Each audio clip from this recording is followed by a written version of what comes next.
Right, here we go. We are ready to react and begin a new journey. This is Bobbie Gentry. I hope I pronounced her name correctly. Um, Never heard of her. Know nothing about her. No songs. Nothing. So we got to do a quick research check. I got it pulled up here. So here we go. Bobbie Gentry, born Roberta, Lee Streeter. Oh wow, I would love to know how she changed her name. Is a retired American singer and songwriter. She was one of the first female artists in America to compose and produce her own material. Wow. Wow. Okay, one of the first. Okay. I guess she is a little before Dolly Parton. When did Dolly start? I can't think, but okay. That's incredible. So we're already kind of starting. I would have that alone makes her a legend to me, but because that's no big, that's no small thing. Like that's a very big deal. Considering that a lot of artists, male or women today, don't write their music. So that's really impressive. Gentry rose to international fame in 1967 with her Southern Gothic. Southern Gothic. Southern Gothic is an artistic subgenre of fiction, country music, film, and television that are heavily influenced by Gothic elements in the American South.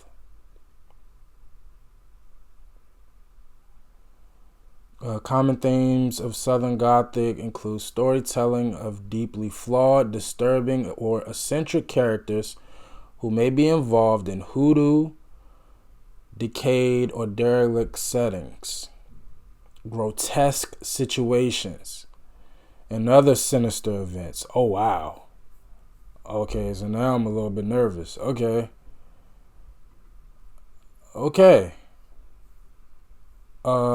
The song that we're about to react to, the track spent 4 weeks at number one on Billboard Hot 100 and was third in the Billboard year-end chart of 1967, earning Gentry Grammy Awards for Best New Artist and Best Female Pop Vocal Performance in 1968.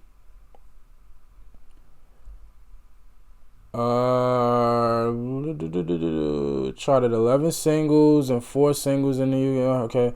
Her album Fancy brought her a Grammy nomination for Best Female Vocal Performance. After her first albums, she had a successful run of variety shows on the Las Vegas Strip. In the late 1970s, Gentry lost her interest in performing and retired from the music industry. News reports conflict on the subject of where she lives. Wow. So she was just one of the biggest stars in the world. She was a pioneer. She wrote and produced her own music, and then she disappeared. I would assume she was still hot, but she literally just disappeared. Wow. I don't think I've ever heard of something to that extent.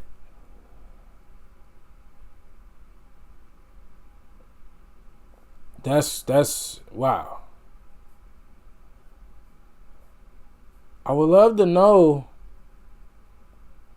Oh, she was on Capitol Records.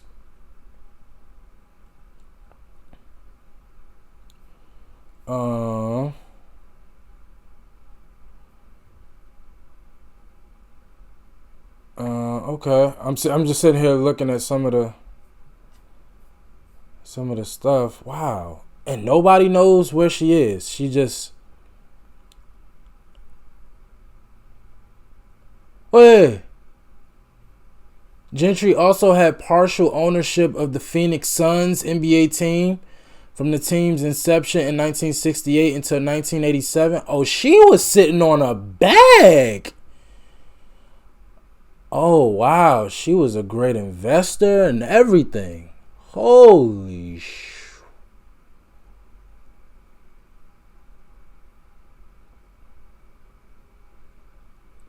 I mean, and nobody knows where she is. In 2020, she was inducted into the Nashville Songwriters Hall of Fame. Was she there? Like, I'm assuming that, like, people haven't seen her physically since. Like, has anybody seen? Let me see if it's at least like a picture of her recently.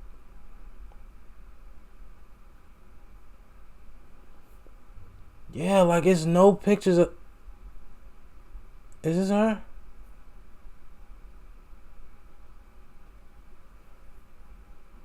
Like, there's no pictures of her.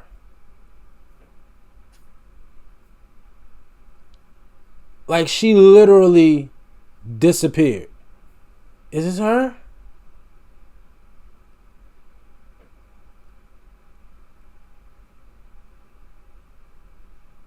Obituary.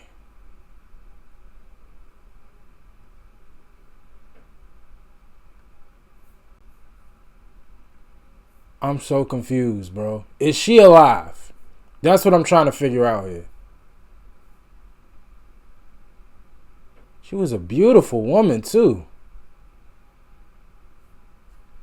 Okay. We'll figure that out later. But I really want to react to this. Yo, that's crazy. She just disappeared. Okay, I need to let it go. Let's watch this and let's see what's going on here. Unless my computer wants to. I was born in Chickasaw County. When I was 6, we moved to another region in Mississippi called the Delta. And we lived between two rivers. One was the Yazoo, and the other was the Tallahatchie. Love her accent. It was the 3rd of June, another sleepy, dusty Delta day. I was out chopping cotton and my brother was baling hay. And at dinner time we stopped and walked back to the house to eat. And Mama hollered at the back door, y'all remember to wipe your feet. And then she said, I got some news this morning from Choctaw Ridge. Today Billy Joe McAllister jumped off the Tallahatchie Bridge. And Papa said to Mama as he passed around the black-eyed peas, oh, Billy Joe never had a lick of sense. Pass the biscuits, please. There's 5 more acres in the lower 40 I got to plow. And Mama said it was a shame about Billy Joe anyhow. Seems like nothing ever comes to no good up on Choctaw Ridge. And now Billy Joe McAllister's jumped off the Tallahatchie Bridge. Brother said he recollected when he and Tom and Billy Joe. So,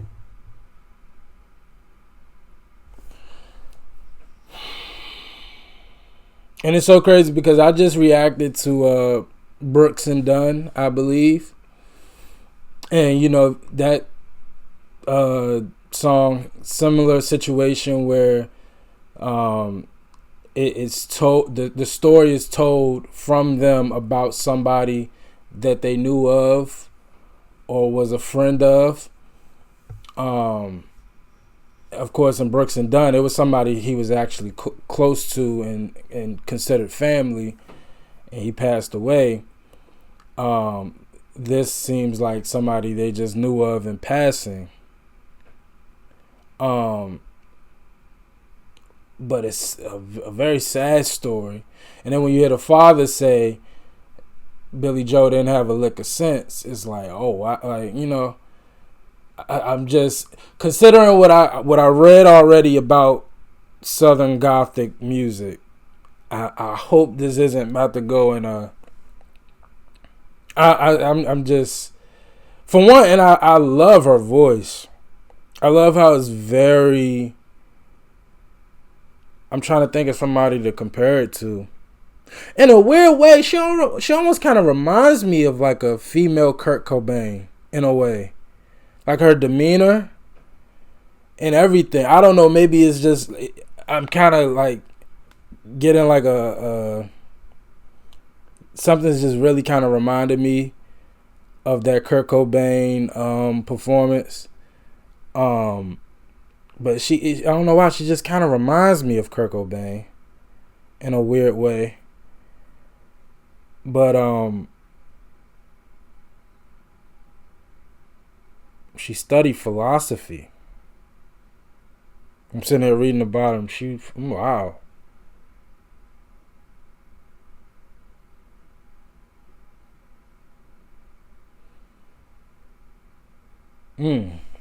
Okay, like I'm so invested and involved in her story. Like I'm not even like really like paying attention to the music for real. I'm trying to, but like I'm sitting here reading all of this stuff about her and everything and her story. I'm so intrigued to learn more about this lady. Put a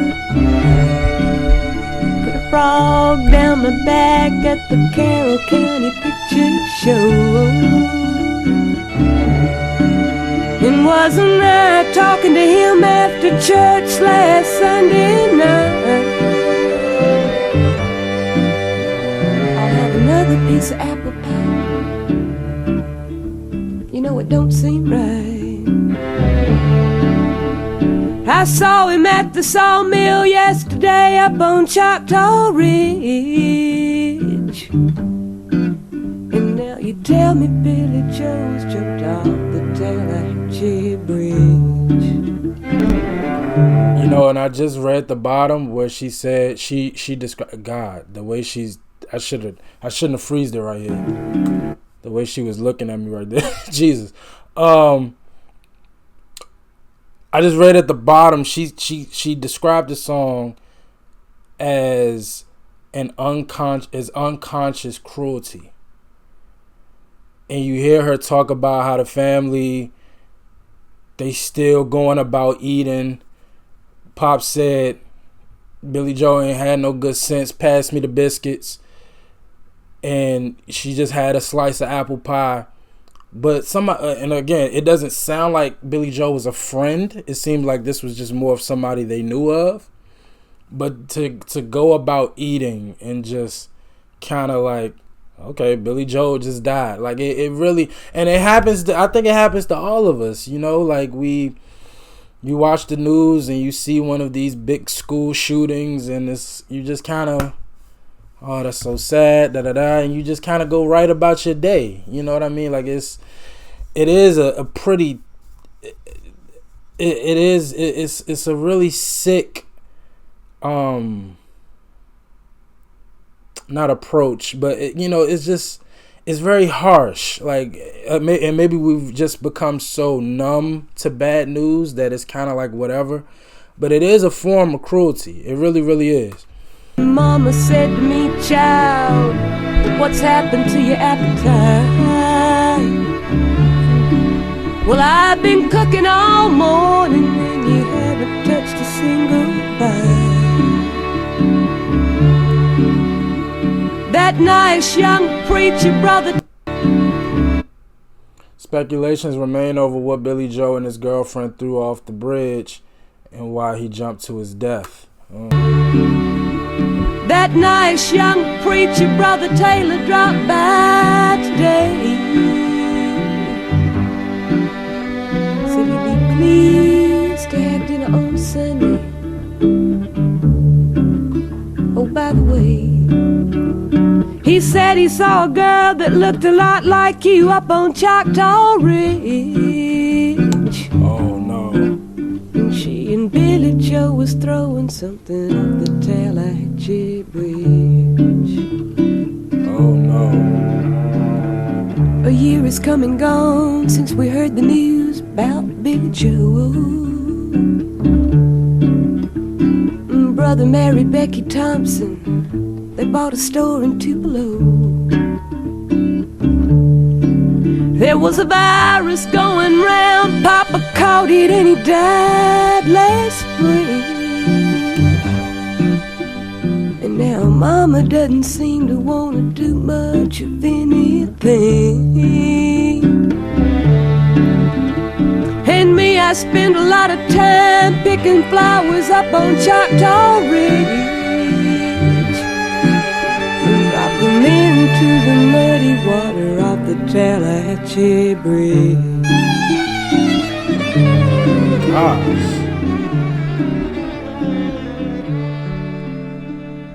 That violin was beautiful. That violin at the end was beautiful and a great addition. Oh, okay, so this is the story right here. I mean, this is the movie right here, 1976 drama. I thought they were about to imply that she was the girlfriend.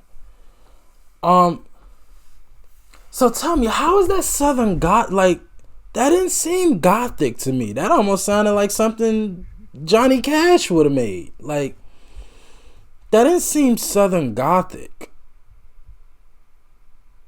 I mean, maybe I don't, this is my first time really even hearing of the subgenre Southern Gothic. So, maybe I'm just ignorant, which I am. And I don't know what the hell, but that just didn't seem Gothic. It seemed like just a really good story.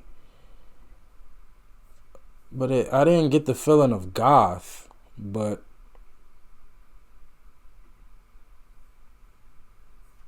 I really want to know what happened to this lady. Okay, so we know this song was number one. I think they said for 4 weeks. She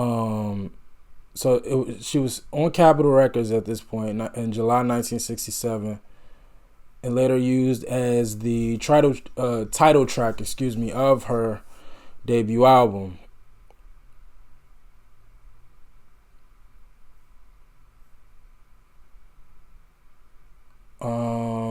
It tells Billy Joe McAllister. Excuse me, my stomach. A local boy to whom the daughter and narrator is unknown by the rest of the family connected.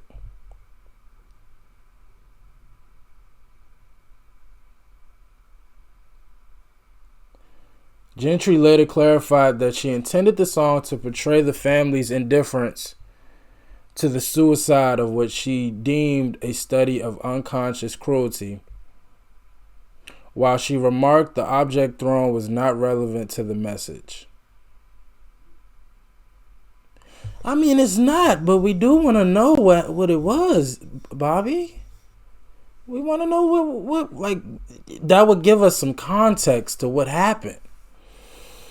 But that is true. Like, what was thrown off doesn't really matter once he commits suicide and kills himself. But that would give us an idea of what caused him to do it. Because she said she saw him yesterday. I think she said at the steel mill. She saw him somewhere yesterday. And then today. So apparently he was fine. Well, we don't know if he was fine. But you saw him yesterday. And let's just say he was in a relatively okay mood. What happened within the 24 hours to make him kill himself? We just been a little bit of investigative, but she's right. It has nothing to do with the song. Again, once you kill yourself, it kind of doesn't matter. Nominated for 8 Grammys. We saw she won pop vocal and new artist. So she won 2 out of 6. That's pretty good. I would love to know what else came out that year that she lost to, because that was one hell of a song. It's on Rolling Stone's 500 Greatest Songs of All Time. Oh, wow. This year, the song was selected by the Library of Congress for preservation in the National Recording Registry. That's a big deal. It's a big deal. She graduated from high school and entered UCLA as a philosophy major before transferring to the Los Angeles Conservatory of Music. She met Jody Reynolds at one of his concerts.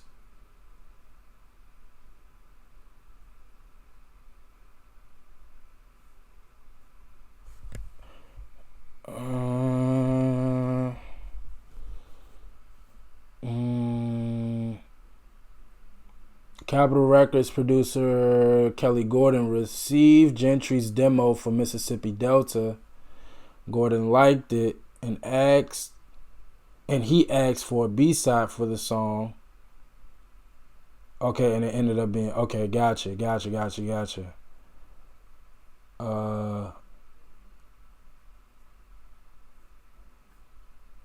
Wow.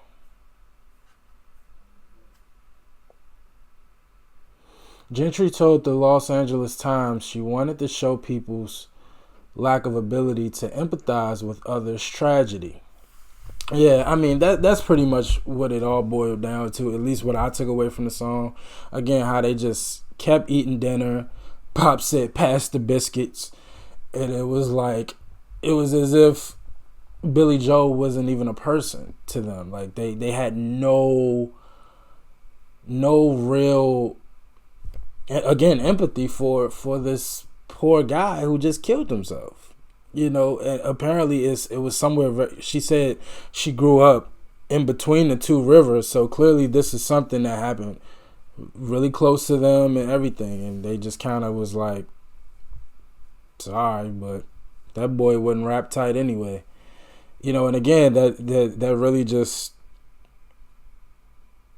it kind of put, if to compare it to what's happening today, I know so many people, man, who aren't doing well mentally.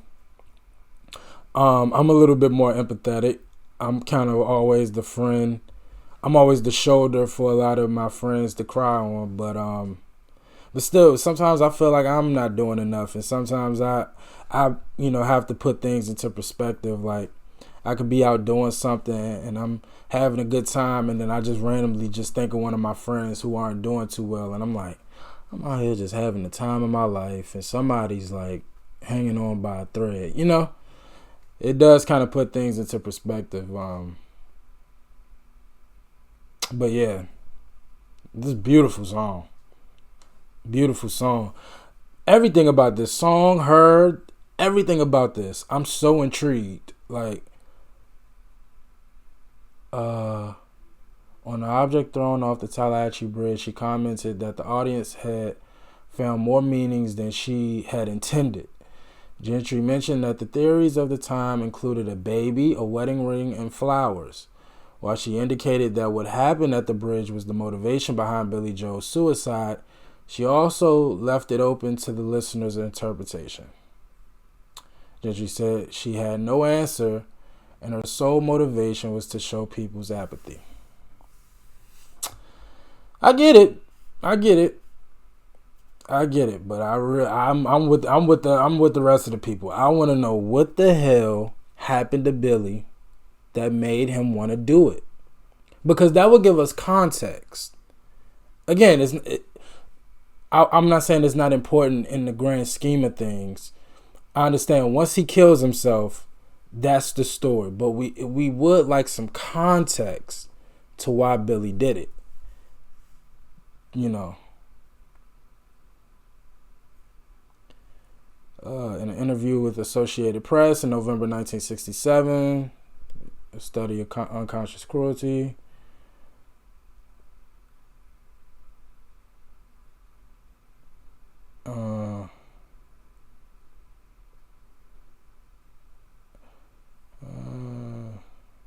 She said people suggested to her it was a draft card or a bottle of LSD pills.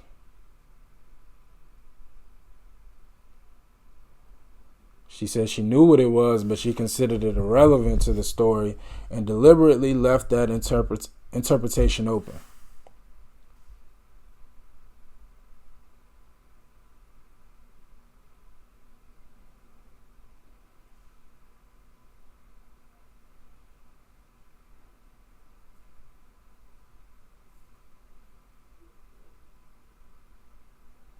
I've never told anybody what it was, not even my own dear mother. Why? Like, what? Just want to know. Like, it's not gonna like diminish the song. We just want to know what it was. But she said it doesn't matter, so we'll leave it alone. And it did really well all over the world, on every single chart. By the 6th week, the single had sold over 1 million copies.